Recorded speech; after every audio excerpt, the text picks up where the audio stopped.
त्यांच्या मुलानं जो अत्यंत भावपूर्ण अशा प्रकारचा कार्यक्रम आयोजित केलेला आहे, या कार्यक्रमाला उपस्थित आहोत.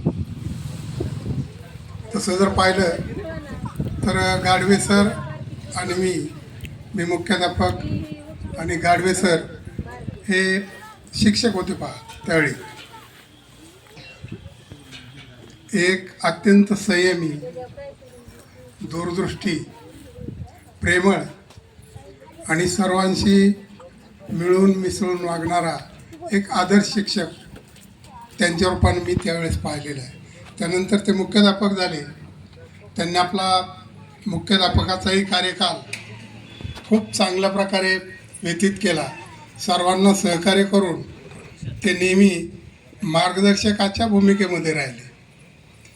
या ठिकाणी आज ज्या महाराजांचं कीर्तन आहे, त्या महाराजांच्या घरी मी कुलधरणला असताना महाराजांच्या घरी राहायला होतो.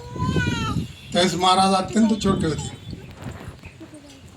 त्यांचे आजोबा, त्या ठिकाणी बसलेल्या आजी, खूप सुंदर गोड अशा स्वभावाचं हे कुटुंब.